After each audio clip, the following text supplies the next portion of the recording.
nós, ossos que aqui estamos, pelos vossos esperamos. Assim reza a legenda de boas-vindas da Capela dos Ossos de Évora. O templo foi construído pelos jesuítas no século XVI com recurso a mais de 5.000 restos mortais. Uma reflexão sobre a origem da nossa espécie e para onde se dirige. A ciência estima que nós, os seres humanos, temos cerca de 7 milhões de anos. Mas só a partir de Darwin, já no século XIX, percebemos que não somos a espécie eleita, mas uma espécie única entre várias outras espécies únicas, mas sem dúvida maravilhosamente inteligentes. Capazes de adaptar objetos, de fazer fogo, de moldar metais e de construir rodas. ¿Terá sido mesmo tudo ideia nossa?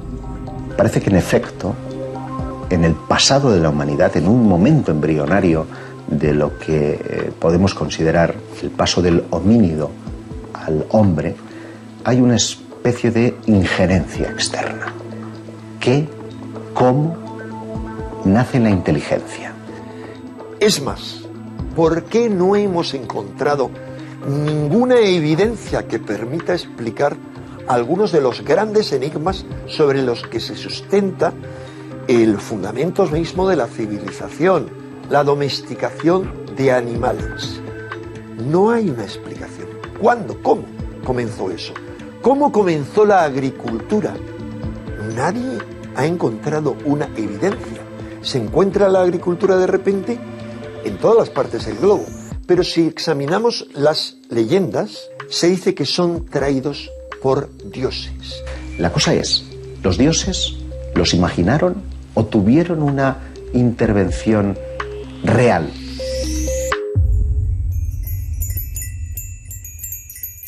Continuamos sem saber muito bem de onde vimos. Não estamos de acordo sobre para onde vamos. Não sabemos porque somos tão diferentes de todas as espécies que povoam o nosso planeta e se deambulamos ou não sozinhos pelo cosmos. En momentos muy concretos de la humanidad ha habido esas inteligencias no humanas que sí han intervenido de forma activa en ese devenir. El mero hecho de que haya un eslabón perdido. Sí, la ciencia nos habla de un eslabón perdido, pero es inidentificable, no se sabe qué es. Es un salto cuantitativo, cualitativo que se produce en un ser que no deja de ser lo más parecido a un simio, que de golpe y porrazo se convierte en un ser absolutamente inteligente. ¿Qué proceso se produce en ese instante o quién maneja los hilos para que eso se lleve a efecto? ¿Por qué no pensar que esos dioses instructores del pasado, que esos posibles extraterrestres de una forma u otra hicieron algún tipo de tejemaneje para que finalmente nosotros seamos lo que somos, posiblemente un experimento? Son dioses ligados a las estrellas que traen al hombre ese tipo de conocimientos y es más, que según toda otra serie de textos le traen la tecnología y todos los rudimentos de la civilización. Todos ellos dan el mismo mensaje. Ellos fueron nuestros creadores o intervinieron en nuestra evolución para ser lo que somos. Y además hay un segundo mensaje. En todas ellas volveremos.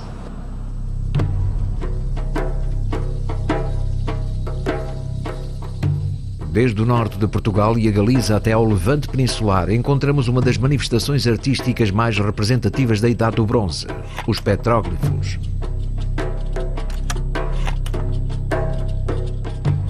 Existe a possibilidade que o homem da Idade do Bronze conhecesse o universo que nos rodeia milhares de anos antes de conhecer o telescópio?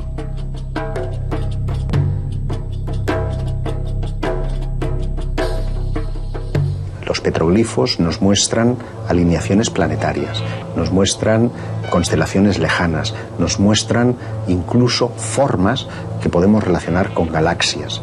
Y con una antigüedad que en algún caso se remonta hasta casi los 100.000 años. O sea, ¿quién era capaz hace 100.000 años de conocer ciertas constelaciones y tallarlas, inscribirlas? Estaban viendo en el firmamento fenómenos extraños y nos lo dejaron representados en su piel. Parecen estar dándonos una visión cósmica de una humanidad que no tenía tales conocimientos. Estamos en la noche de los tiempos. Todas as religiões antigas falam de uma série de divindades procedentes dos céus que nos teriam acompanhado ao longo da história. Foram eles os nossos instrutores?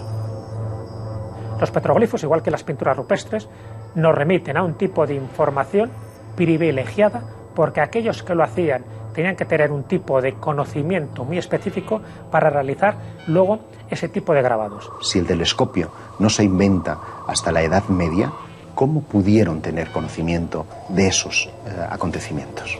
Entiendo que petroglifos como por ejemplo los que nos encontramos en Galicia, en Campo Lameiro, donde además observamos esas extrañas espirales, esos fenómenos cosmológicos que también allí se representan, pues verdaderamente es porque el hombre del pasado algo veía, porque además atendamos a que el que representa eso ahí es lo más parecido a lo que podemos denominar un hombre de poder, un chamán, ¿no? El que tiene el acceso al conocimiento, el que sabe, esa es la traducción de la palabra chamán. Cuando estudiamos todo ello, vemos claramente que está señalando a determinadas estrellas.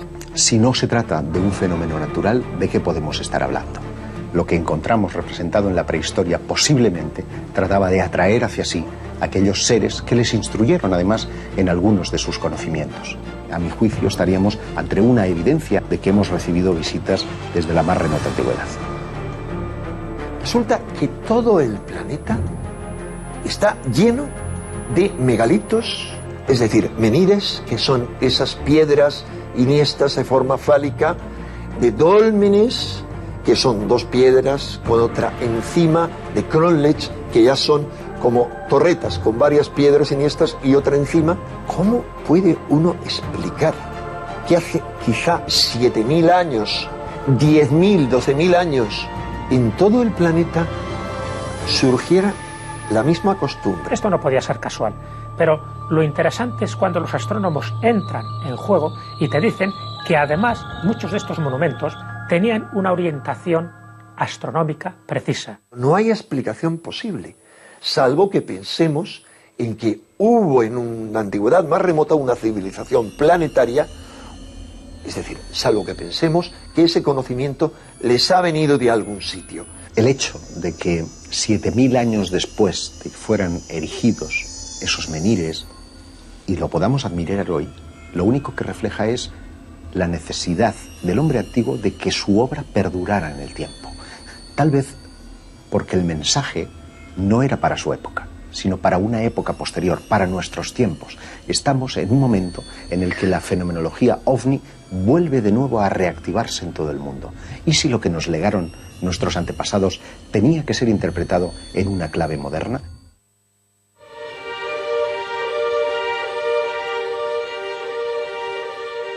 El fenómeno ovni está interaccionando con el ser humano desde que el hombre es hombre, o incluso pudo llegar a participar activamente en su creación.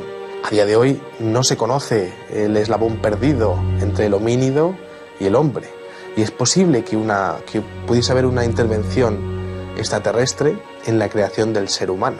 ¿Cómo nació la vida? Todavía no está claro. Los biólogos, los microbiólogos todavía no tienen demasiado claro cómo se generó la vida en la Tierra. Que viene a decir que, bueno, la vida se creó a partir de elementos inertes de forma aparentemente casual. El propio descubridor de la estructura del ADN, Francis Crick, fueron James Watson y Francis Crick, dos científicos, ambos siempre se mostraron muy sorprendidos por la complejidad de nuestro ADN, y el propio Francis Crick, Premio Nobel de Química por el descubrimiento de la estructura del ADN, el padre de la moderna genética, uno de los grandes hallazgos de la historia de la humanidad. Su teoría es bien clara: la vida solo pudo venir a bordo de una nave extraterrestre. Eso lo dice Francis Crick, el descubridor de la estructura del ADN. Él ha dicho que la única explicación para que el ADN, que no hay duda que ha llegado del espacio, hubiera llegado intacto, hubiera sido a bordo de una sonda extraterrestre que lo hubiera depositado aquí tras haberse generado la vida, según él, de una forma de evolución darwinista en cualquier otro planeta. Hay otros astrofísicos de gran nivel, me estoy acordando por ejemplo de Michael Behe, por ejemplo, un microbiólogo muy reconocido. Hay una serie de elementos microscópicos que son máquinas genéticas, es decir, que son máquinas con su motor, con su rotor, con sus anillos rotatorios. Desde el punto de vista de Michael Behe y otros muchos microbiólogos, son máquinas ensambladas por algún tipo de inteligencia. Desde su punto de vista no se han podido ensamblar por sí solas porque cada una de sus partes no tiene una función predeterminada, por lo tanto no han podido evolucionar según la teoría de la selección natural. La única posibilidad es que exista algún tipo de inteligencia que en un pasado remoto haya ensamblado esas, lo que ellos llaman máquinas moleculares. Bueno, yo me pregunto, quizás sí hemos localizado esa inteligencia, o esa inteligencia está interactuando con nosotros de algún modo, ¿no? Y si el fenómeno OVNI tiene mucho que ver con esa inteligencia, que ha sido la responsable de crear la vida en la Tierra, es una pregunta. Objeto voador não identificado. É isso que chamamos a esses artefactos inexplicáveis que cruzam os céus. Muitas testemunhas não só afirmam tê-los tido perto, como asseguram ter visto o que seriam os seus tripulantes.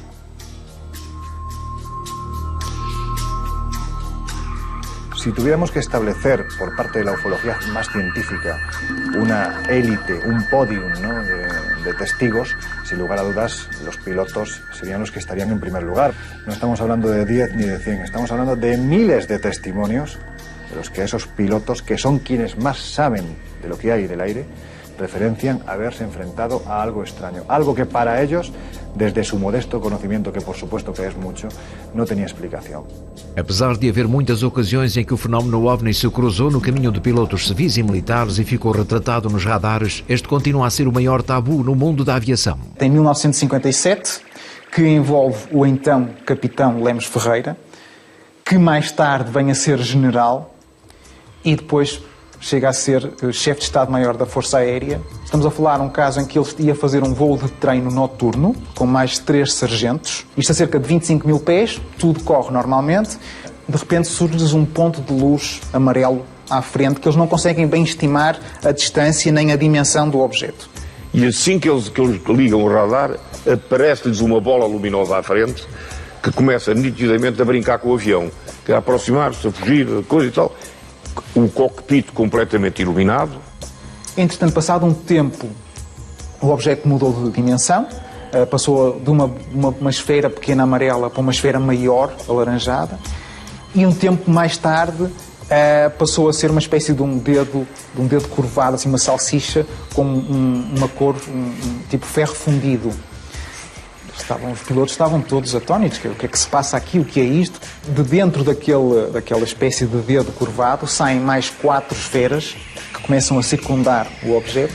A certa altura, todo aquele conjunto, de repente, parece que mergulha e lança-se contra os aviões. A Força Aérea emite um comunicado atestando a credibilidade e a idoneidade dos pilotos, uma vez que são pilotos com muitas horas de voo. Os movimentos desses supostos, como é que eu dizer, não identificados, como é que chama, UFOs, são movimentos que não correspondem de maneira nenhuma a qualquer instrumento de voo que a gente conheça.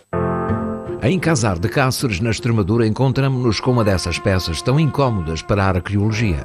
Tradicionalmente, as estelas funerárias tendem a descrever os factos, vida e personalidade do falecido que retratam. Mas esta estela do século II, conhecida como o astronauta de Alcázar, a quem quereria descrever?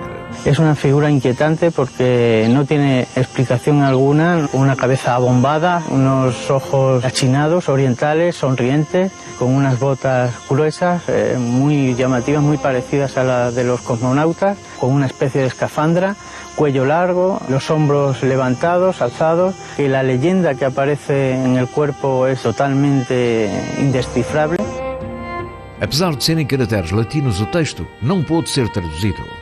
Só a palavra Lúcia na terceira linha parece fazer sentido, mas curiosamente deveria estar a referir-se a Lug, deus celtibero da luz.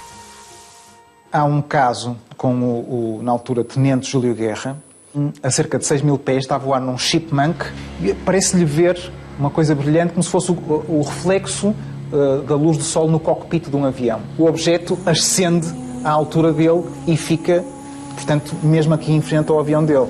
Enfim, fica perplexo e diz para a torre que está ali na presença de um objeto qualquer que não conhece, que parece uma espécie de uma bolha de mercúrio.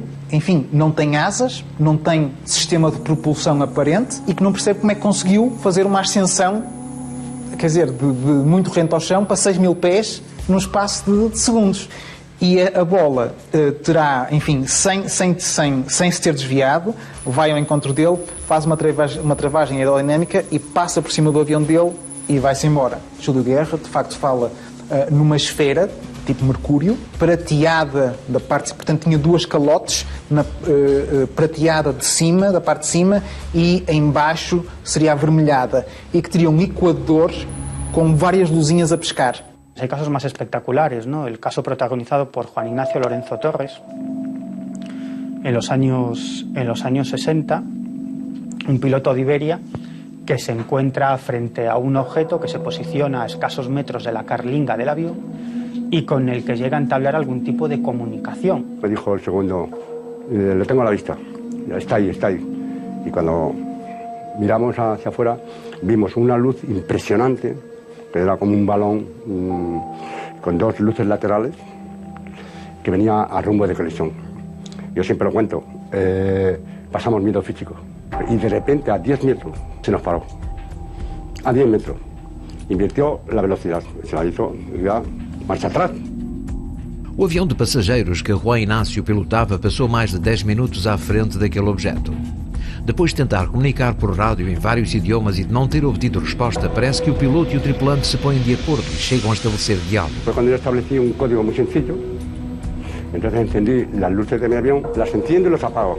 Esto significa sí. Ahora lo voy a hacer 2 veces. Las apago, las enciendo 2 veces y significa no. Juan Inácio descreve aquele objeto como um olho coberto de veias acinzentadas com 2 luzes laterais mais pequenas. Estas mudam de cor e de tamanho, respondendo ao código previamente estabelecido. Es que aquello parece que quería mostrarse ante ellos e incluso jugaba con ellos y es más, quería hacer una demostración de fuerza, ¿no? Diciendo, bueno, mi tecnología está muy por delante de la tuya y puedo hacer contigo absolutamente lo que quiero. Se não são humanos, quem tripula estes artefactos? ¿Vêm realmente de otros planetas? No se comprende sino por qué esa obsesión excesiva de los antiguos por las estrellas. Ahora hace falta abrir las mentes. São estas representações as mesmas às que hoje chamamos OVNI? Se assim for, os nossos antepassados não só observavam os mesmos fenómenos aéreos que descreve a ufologia atual, como também teriam imortalizado os tripulantes nas suas pinturas. No solo aparecen este tipo de figuras ovaladas, sino que también aparecen seres, figuras antropomorfas, donde le salen rayos de la cabeza, o donde tienen una fisonomía bastante extraña, o parece que tienen gafas o una escafandra. Lo que nos parecen cascos, o incluso lo que podríamos identificar con platillos volantes. Circunstancias que no deberían de estar ahí, porque no tienen explicación. Porque estás viendo no solo representación de seres que no se corresponden para nada con los clanes tribales que habitaban en aquel entonces, que aparentemente son sus dioses, que aparentemente someten a los pueblos, que aparentemente los maltratan, incluso se realizan sacrificios para, en fin, saciar la sed de sangre de estos dioses que siempre vienen de las estrellas. Esto es lo que nos dicen los mitos. Del mismo modo que pintaban un bisonte porque querían cazar un bisonte, a lo mejor estaban pintando lo que nos parece un platillo volante para atraer a sus dioses. Parece ser que el hombre ya veía algo y lo quería imitar. Pues es posible que nos encontremos ante esta posibilidad. Algo ocurrió hace 40.000 años que está muy relacionado con un despertar espiritual, que está muy relacionado con un despertar evolutivo. Si atendemos a lo que ahí hay representado, que nada o casi nada tiene que ver con lo humano, más bien con lo divino de aquel tiempo, la pregunta es lógica, ¿no? ¿Qué es lo que vio el hombre de ese tiempo para representarlo con tanto detalle? Pues es algo que hoy en día la ciencia y la historia es incapaz de explicarnos. Pero ahí está. São cada vez mais os investigadores do fenómeno OVNI que vê indícios de uma presença extraterrestre que teria acompanhado o ser humano desde o seu nascimento como espécie. Ganham cada vez mais força as teorias que falam de uma espécie de divindades extraterrestres que não só nos visitam hoje em dia, mas que nos teriam tutelado, instruído ou mesmo criado há milhares de anos. Si hay registros arqueológicos que nos muestran fenómenos desconocidos, con formas antropomorfas, con objetos que parecen representar lo que hoy llamaríamos platillos volantes. Y los primeros vuelos de la humanidad son a principios del siglo XX. ¿Quién volaba entonces?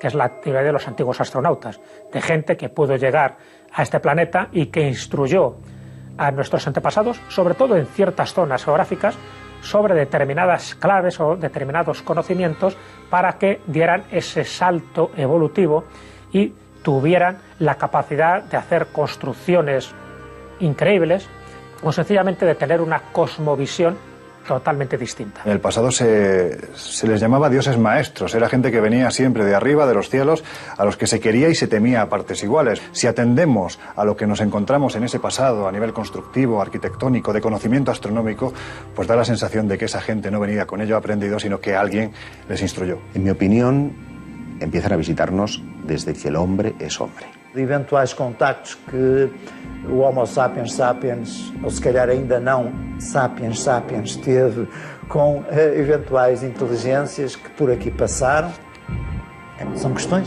que ficam en aberto. Durante toda la historia de la humanidad no han dejado de repetirse avistamientos ovni que la sociedad ha ido identificando de una u otra manera dependiendo de su cultura. En muchas escrituras antiguas aparecen encuentros con supuestas deidades. El gran enigma de si estamos solos o no ya se había resuelto, y es, sin ninguna duda, la presencia continua de una inteligencia ajena a la Tierra que no deja de tener contactos esporádicos o públicos con diferentes sociedades, quizá para ir viendo la posibilidad de tener un contacto masivo algún día.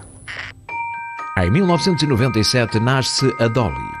Os seus criadores conseguiram que pela primeira vez um animal se reproduzisse de maneira completamente diferente da natural, fazendo com que as células de uma ovelha adulta realizassem uma viagem até à sua infância e produziram um animal diferente, mas geneticamente idêntico, um clone.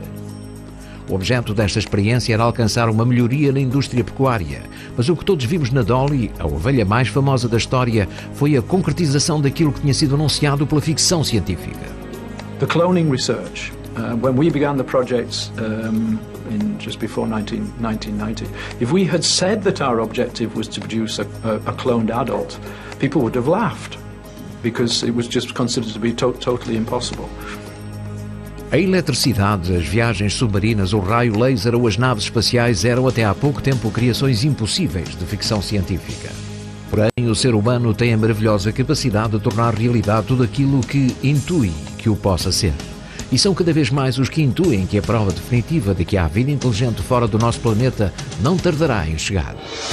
Somos muito diferentes, demasiado diferentes do resto das espécies que povoam o nosso planeta. Pode ter sido essa a causa de que alguém vindo de outro lugar se fixasse em nós? A arqueologia deslumbra-nos com novas e cada vez mais intrigantes descobertas. Quando descobrimos o telescópio? Quem nos ensinou a fazer fogo? Aquilo que o homem pintou nas suas cavernas é o mesmo com que os pilotos afirmam ter-se deparado nos nossos dias? Existe a possibilidade de que alguém ou algo nos esteja a visitar, ou eles já cá estavam?